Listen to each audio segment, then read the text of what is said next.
I'm Miggy MR, I'm an Eternity Strange player. In Season 2, they nerfed Strange's damage and buffed his health, and here's how to solo carry your games. For Strange's attacks, you either want to be left-click meleeing or left-click shielding, and this is so you can maximize your damage output or maximize your damage block. Strange now in Season 2 has 700 health and his shield has 800. Combined, that is 1500 HP that you can utilize to stay in the fight for longer. And as long as you're alternating between attacking and shielding, your healers are going to be able to heal you and keep you up, and your shield is going to last way longer. Let's talk about Strange's E. Dealing damage as Strange charges your E, Maelstrom of Madness. You can release this energy by pressing E, dealing a burst of AoE damage at close range. At a maximum charge of 100, you can deal 120 damage, which is nearly half of a Squishy's health bar. I like to charge it up as full as I can and look for any out of position DPS or healers and just bust all over them. And if there's none, it's okay to bust on the front line. If you peak at 100 energy for too long, you're gonna get anti-healed and you've gotta get rid of that energy. The way to avoid this is by not doing too much damage too fast. So you've gotta keep an eye on your cooldown because sometimes you do too much damage and you can't use your E, so you gotta slow down on the damage and just start blocking. Now for the Eye of Agamotto. Strange's ultimate ability stuns enemies in a small radius and separates their souls from their bodies. This makes your E do double damage, which is fucking delicious, and it's huge for quickly bursting and killing the backlog. Killing the supports and DPS with your ult is your main priority because it can completely change the tide of a fight.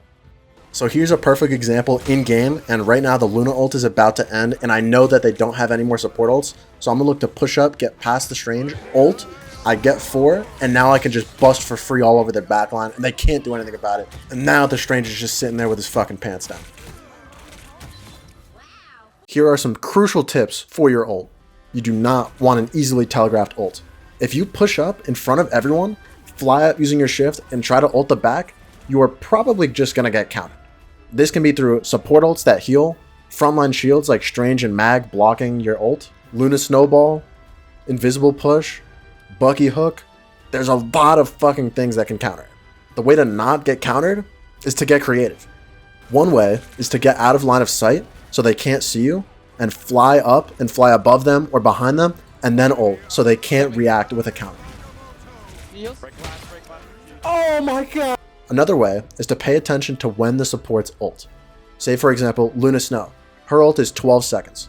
If they pop their ult, you can wait till just when it's about to end to then fly up and ult so that you can hit her and everyone else right at the end. Right at the start, the hella ults, so I go up to try and block it, and it doesn't quite work, so then I drop back down, and I notice that the Luna ult is about to end, so I push up, ult, I get both the healers and the ult, and then I just start busting hot energy all over their backline, and then we just clean up the fight. One other thing is do not overextend just to get an ult.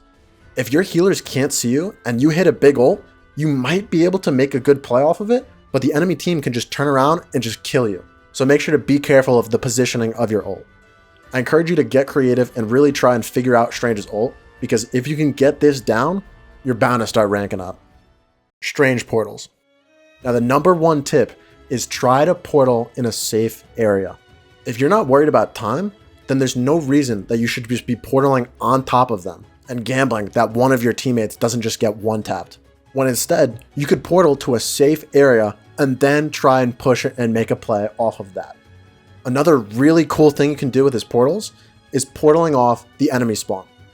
If their spawn room only has 2 small exits, then this is a perfect placement for your 2 portals. They literally can't do anything for 20 whole seconds.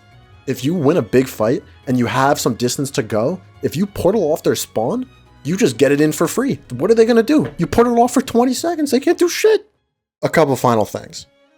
If you're going against a Bucky, you need to listen for his hook. When Bucky starts charging his hook, it makes a very distinct sound. Once you hear that sound, you know you have to start blocking to block the hook that's coming for you or your teammates. Strange's reload is too damn long. It takes him 3 whole seconds to reload, and that's just not acceptable. However, if you cancel his reload with a melee or a shield, a little over halfway, you get to reload in nearly half the time. This is huge because you get to get back in the fight dealing damage or shielding faster than before. Another thing I only see really high level players doing is blocking off enemy heals. Supports cannot heal through a shield, which means if someone's low and you get in between them and their healer, they're not going to be able to heal, which means your team can finish them off. And right here, the Magneto is pushed up and he's kind of low. I'm blocking heals, and we're able to kill him, as you see in the top right. Let's fucking go. Good shit, guys.